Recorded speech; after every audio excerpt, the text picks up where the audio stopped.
მოგესალმებით მეგობრებო, დღეიდან უკვე ვიწყებთ კალისტენიკის სკილების გახსნას. პირველი დავიწყებთ ჰენდსტენდით. ჰენდსტენდი ეგრევე ხელზე დგომა, რაც ჩემი აზრით ერთ-ერთი ყველაზე მომხიბვლელია კალისტენიკის სკილებს შორის და ჩემი ყველაზე დიდი სურვილი იყო, რომ ეგ მესწავლო. ძალიან დიდი შრომა დამჭირდა, თავიდან არასწორად დავიწყე სწავლა, ფორმა მქონდა არასწორი და მერე უკვე დავიწყეთ სწორი ვარჯიშებით, ამ ყველაფერს გავაუმჯობესე ჩემი ჰენდსტენდი. პირველი ყველაზე მნიშვნელოვანი რაც უნდა გავაკეთოთ ჰენდსტენდისთვის არის გახურება, აუცილებელია მხრების, მაჯების და იდაყობის კარგი გახურება. ამის გარეშე არც კი ესადოთ ასვლა, იმიტომ რომ ერთი ტრავმის მომცემი სკილია, რომ დამიჯერეთ ეს გახურება აუცილებლად გააკეთოთ. პირველი ეს ყველამ ვიცით რა, მხრების მოძრაობა კლასიკურად, ჩვეულებრივად. ამაზე ბევრ დროს არ დავკარგავთ. მერე იდაყვები კარგად. და ვეცადოთ იდაყვები კიდე გავახუროთ გიმნასტიკის ხალხი ესე ახურებენ იდაყვებს რა. აი ეს. ვისაც ეს გაგიჭირდება, შეგიძლიათ ჩვეულებრივი აჯიმანით გაახუროთ ხელები. და თავარი ყურადღება რასაც ექცევა არის მაჯები. მაჯებს როგორ ვახურებთ? დებთ ჩვეულებრივად ხრის სისტორეზე და ვცდილობთ რომ წინ ესე დავაწვეთ, მაგრამ არ მოვკეცოთ ის. სწორად დავტოვოთ სწორ ფორმაში და მიგვაქვს წინ. რაც შეიძლება ვაწვევით ბოლომდე. და ესე მერე ვამატებთ ესე წრიულ მოძრაობას. შემდეგ გვერდით წინ, უკან და მერე მოდის წრიული მოძრაობა. შემდეგ ესე იგივე უკან ვაწვევით სწორი ფორმით და მოდის წრიული მოძრაობა. და ბოლო ესეთი მოვატრიალებთ ხელს და აქაც იგივე წრიული მოძრაობა. როდესაც მოვრჩებით უკვე გახურებას ყველაფრის დეტალურად, შემდეგ გადავდივართ pike hold. ესე ქვია ქართულად არ ვიცი როგორ. ამ პოზიციაში რაც შეიძლება ჯერ ვიწყებთ აქედან როგორც ჩვეულებრივად იმაზე push-up-დან ვიწყებთ ასვლას რაც შეიძლება მაღლა და ვაწვევით წინ. როდესაც ამის გამძლეობა გექნებათ, უკვე შეგვიძლია უფრო გადავიდეთ. ეს კიდე დაბალია, მაგრამ ამაზე მაღალ საფეხურზე შეგვიძლია დავდოთ ფეხი და უფრო მაღლა დავიჭიროთ. აქ თავარია სწორად გავჩერდეთ.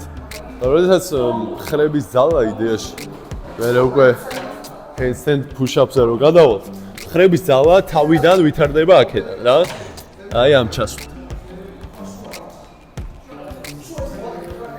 ამაზე უკვე ცალკე თუ რამე განვითარება რომ მოგვინდება ხრების ძალის handstand push-up-ისთვის, თვითონ დგომისთვის, გაჩერებისთვის, ამაზე უკვე ცალკე ვისაუბრებ მერე სხვა ვიდეოში. შემდეგი ნაწილი არის უკვე გადავდივართ ნებისმიერ სწორ კედელს. სახშიც მაგიტომ ეს ყველაზე მაგარი ისაა, რომ სახში შეგვიძლია გავაკეთოთ რა. ავდივართ სწორად. პირველი ვიწყებთ ისევ push-up-ის პოზიციიდან, აქ გვაქვს ფეხები ნელა. სადამდე შეგვიძლია თუ უფრო ახლოს შეგვიძლია, მაქსიმალურად ახლოს მივდივართ.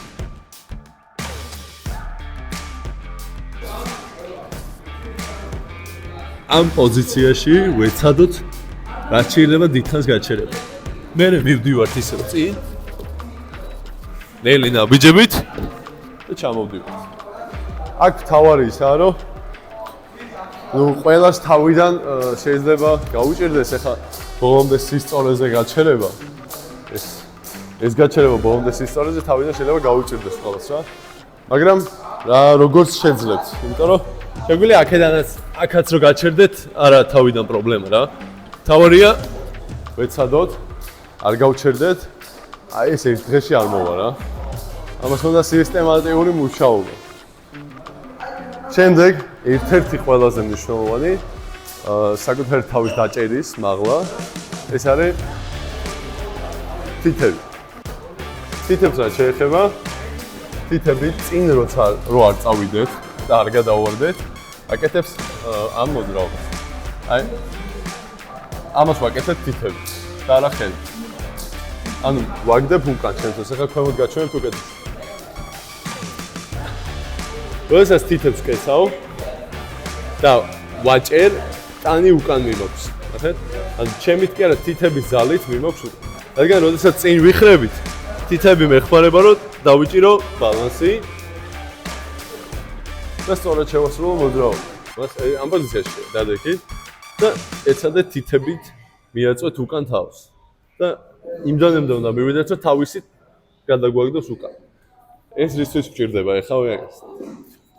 შემდეგ, ანუ ზურგის მხარე აქეთ რო ქონდა იქ გავაკეთეთ, ეხლა პირიქით. აქედან იქით უნდა ავიდეთ რა. რაც შეიძლება ახლოს დავიჭიროთ თავი, დგებით ამ პოზიციაში და გვაქვს ფეხები მაღლა. აქ ეხლა თითები რაში გვჭირდება? თითებს როცა ვაწვევი, ნახეთ, თავისით მაგდებს. ფეხი როდესაც გადაგივარდება იქით, თითების საშუალებით როცა მიაწვევი, უკან უნდა წამოვიდეს. ხე გაჩვენებთ უფრო კარგად. თითებს ვაწვევი და მოდის უკან. აი ეს გვასწავლის ბალანსის დაჭერას, როგორ უნდა დავიჭიროთ ბალანსი. აი როდესაც მიხვდებით, რომ უკან წამოგივოთ ფეხები, მაშინვე გავუშვით თითებს. და უკვე შევძლებთ ჰენდსტენდის კარგად ათვისებას რა, ზემოთ რას ვზნობთ და როგორ ვაკეთებთ. მერწმუნეთ ამ ხუთივე საკითხს ბოლომდე გაივლით, კარგად, საფუძვლიანად. უკვე შევძლებთ რაღაც დონეზე ჩვენი ხრები იმისთვისად იქნება, რომ გავაკეთოთ ღია სივრცეში. ახლა კიდე ბონუსი რა შემიძლია გასწავლოთ. წაქცევა. უნდა ვისწავლოთ წაქცევა. წაქცევა აუცილებელია ვიცოდეთ, იმიტომ რომ შეიძლება დავიზიანოთ რაღაც, არასწორად დავუვარდეთ. ამიტომ პირველი ვაკეთებთ, შემდეგ რაღაც. ავდივარ თუ არა, პირდაპირვე რომელ მხარესაც მე კომფორტულება, იმ მხარეს გადავდივარ. მაგალითად, ანუ ჩემთვის კომფორტული მარჯვენა მხარეს გადასვლა, ავედი და ჩამოვედი. ანუ ვარდნაზე აღარ უნდა წავიდეთ რა. იმიტომ რომ გაგვიჭირდება და რამე ტრავმა არ მივიღოთ, მაგიტო ჯობია რომ ჩამოვარ და ვისწავლოთ. ავედი და ჩამოვედი. თორე შეიძლება წინაც გადახვიდე. არც ხივდა მომცლე ეგეთ რაღაცა და მაგიტო გეუბნებით ამას. ჩემი გამოცდილებიდან. ამიტომ ზადიყავით რა. და ბოლოს ვიდეოს დასასრულია და მინდა გითხრათ რომ ბევრი წაქცევა იქნება. ბევრჯერ დაილეწევით ესე პირდაპირ გითხრათ. მაგრამ თავარია რომ აი არ დანებდეთ რა, ბოლომდე მიყევით და აუცილებლად მივხვალთ იქამდე. მე მაგალითად 3-4 თვე დამჭირდა რა. მაგრამ არასწორად სწავლობდი, ახლა კიდევ ერთხელ გიმეორებ და მაგიტო დამჭირდა ეს. ამიტომ სწორად უნდა მიყვეთ საქმეს, სწორი ვარჯიშებით და აუცილებლად მივხვალთ შედეგი. არ დაგავიწყეთ არხის გამოწერა და შემდეგ ვიდეო უფრო საინტერესო გველოდებათ დარბაზები, ამიტომ არ გამოვტოვოთ მომავალ შეხვედრამდე.